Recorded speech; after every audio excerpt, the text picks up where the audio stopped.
This was me. ABC poker. Getting shoved around. Weak. Boring. Predictable. Then I stopped waiting for cards and I started fighting. It was dangerous and profitable. Now this is your saga. I learned to fight. Now I'll teach you. Ben Riggs, we're gonna steal some pots. Let's get to work. In this video, I want to mention that I get owned a lot. A few things don't go my way. I made a promise to my subscribers that I'm going to show everything, the good hands and the bad hands. There's a risk to this. I'd do a lot better if I only showed the good hands. The risk is my credibility. The average viewer might tune in and think, this guy's just spewing. Look at him losing chips. But the Redline Warrior Academy student knows that you're going to block some, you're going to dodge some, and you're going to take some. Buckle up. If I get it all in with aces and I lose to 7 deuce, does that mean it was a bad play? No. If I see a good spot to bluff and it's good 5 out of 10 times, 50% of the time. Do you know how many folds you need to make a 2/3 pot bluff worthwhile? It's 40%. So if I'm getting 42% folds in a spot with a 2/3 pot size bet, that means I'm making money in the long run. But it doesn't mean that every hand is going to work out. In fact, it means that most of them won't. But this isn't about me. This is your saga. You need to realize that. Maybe you applied a bluff in a great spot and it just didn't work out that time. And this can happen several times in a row. That's how brutal poker is. Poker is brutal, especially redline poker. You really need to buckle up. Let losing pots, even several in a row, roll right off your shoulders. So I'm going to show all those hands in all my videos like I promised, win or lose. Here we go. King 10 in the big blind. A somewhat aggressive player raises from the cutoff. We flat call. Probably could have 3-bet here. It's close. We flop, gut shot, 2 overcards.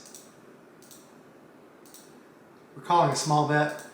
We face a bet on the turn. I'm thinking this is a good spot to reverse float or even a raise. Not in a vacuum, but against this player. This player, c-bet, 2 out of 2 turns. This player also bet 4 out of 6 turns, so even not just c-bets. This player has also shown aggression on the river.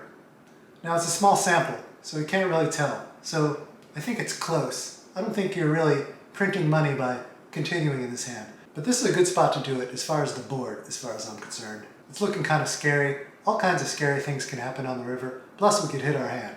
Given the opponent's frequencies and the board, I think I lean towards bluffing here, but I fold. And I think this is a minor mistake. I think this is the first hand that I set up and my HUD hadn't popped up yet. Maybe I was trying to get other tables up. I don't know. No excuse. I probably played this poorly. I think I like trying to take this pot away on this run out. Rockets.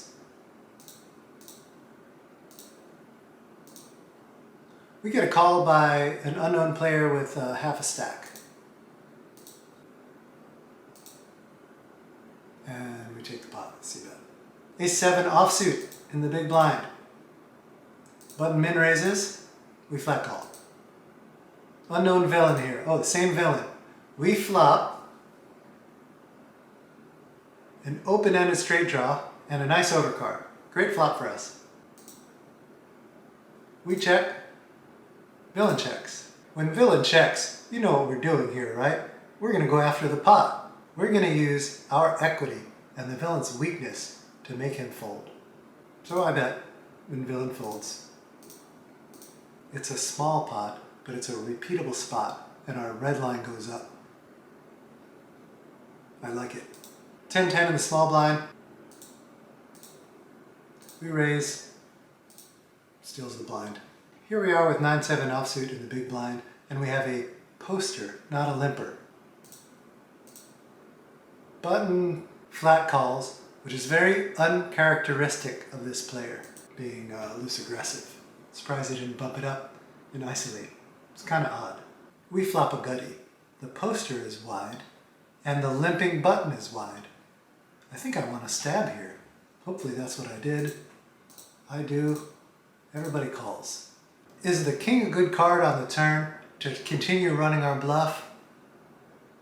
Absolutely, especially in the situation with a poster and a button limper. I like a bet again. Everybody comes along. We hit our straight and the backdoor flush draw gets there. There's no need to stack off here, but I definitely want value from two pair and other hands like that. So I'm sure I'm betting.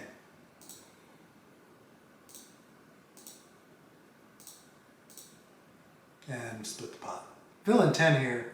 Their play is almost reasonable, but it's not great. It's not really how to make money at poker. Certainly not how to have a good red line, but whatever. It's not too terrible. Ace King in early position. Steals the blinds. Jack 8 offsuit on the button. Steals the blinds.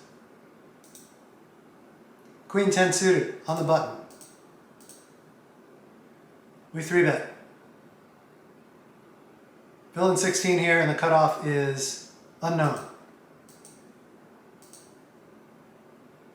We flop top pair. I bet for value. Villain folds. Ace Jack offsuit and the cutoff.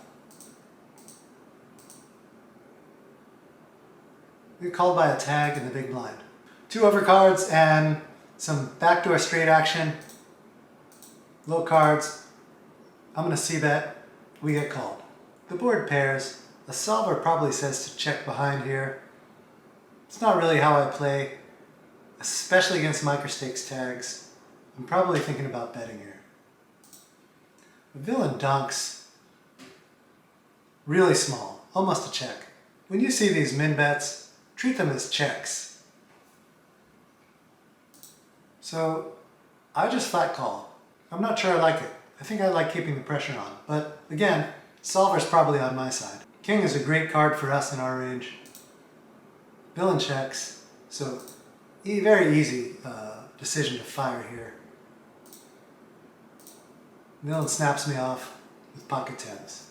Analyzing my play hasn't changed. Just because we know the results doesn't change anything. We could have raised the turn, that little probe donk, could have raised it and then fired the river. We still would have lost, probably, but oh well, doesn't mean it wasn't a good spot to bluff. Villain, I'm not sure what the logic was for the probe bet. Maybe to keep the pot small, to control the pot from out of position. I don't like that. Don't play weak pot control poker. Don't do that. If you're out of position and you think you have the best hand most of the time, go ahead and bet. Don't worry about making the pot big because you're scared of being out of position. You have the best hand. You need some value or protection. Another thing you do is just let it go check, check. If it goes check, check, does that allow me to hit my hand sometimes on the river? Absolutely. But either way, this kind of variance should be embraced, not feared. You have the best hand, go ahead and bet. And if you don't, you lose some chips. Life goes on. This game is about winning more chips than you lose. It's not about not losing chips. Yeah, I like that. Nice hand. Queen, queen on the button. Steals the blinds. King 10 offsuit in the big blind. A fairly passive player raises pretty big size from the cutoff. We flat call. We flop a gut shot over card. Villain C bets. We call. A lot of warriors working on the red line, they like to raise a flop C bet here. I don't like it. I don't like bloating the pot against a tight passive player with air. I'm going to be patient. I am the patient mantis. I'm going to look to possibly take this pot away later with a float, or in this case, a reverse float. The turn is a blank, probably for both of us. This villain's aggression frequency is 30%. See that Q30? That's what that means. That means they don't bet very much. This player on the turn has bet 0 out of 3 turns. I check, villain checks. River blanks as well. The patient mantis calls the flop and then reads the player, looking to either hit their hand or execute a reverse float. I usually like a scarier board to do this with, but since villain checked on the turn, I think this is a great spot to reverse float and lead the river. It's the Patient Mantis. I love this move. It is a great way to improve your red line when flat calling from the blinds. We bet villain calls with pocket eights. It's a reasonable call. Villain played reasonably, and so did we. I think I played it just fine. You've seen my graph. The Patient Mantis is a big winner. Most of the time, but not all the time. Gotta let it roll right off your shoulder. Ace-4 suited in the small blind. Somewhat loose aggressive mid-position raiser, and a loose passive player comes along and I squeeze. Everyone wants to come along and play. I have an overcard and backdoor flush draw. I didn't put all this money in the pot to give up, especially three-way. Nothing really too connected here. So I bet and villain 6 calls. I think my equity improves on the turn with a gut shot. I still have an over. I'm not crazy about this position. In fact, at this point, I think we're losing chips no matter what we do. I think checking is losing chips, and I think betting is losing chips, but betting is losing less chips. I don't think we get too many folds here. We need about 40%. I don't think we get them, but it's not 0%. And I still think that even though I've already lost expectation value in this hand, that damage control, I'm just going to go ahead and bet, and sometimes it's going to fold. I'm going to lose less this way. That's how it goes. Plus, you have to add in the times that we hit our ace or our gut shot. I don't think it's that bad, but it doesn't work out. Turns out we were just bluffing into the nizuts, and we lose our stack. Buckle up. Ace-8 offsuit in the small blind. Tag raises on the button. We 3-bet with the blocker. Take spot. Ace-10 suited on the button. Very tight passive player mid raises. We 3-bet. Villain calls. We flop. Cut shot 2 overcards. Backdoor flush draw. Easy c-bet here. Villain folds. If things aren't going your way in a session, don't tilt. Stick to the plan. Keep at it. Be relentless. No mercy. King-9 suited on the button. Tag comes along in the small blind. We flop top pair, good kicker. We get a call. Not worried too much about the flush. Still betting for value. We get a call. And probably don't want 3 streets here. My first thought is, why would the villain call with 5-5 on a turn like that? But of course, it's a straight flush draw. Almost can't blame the villain.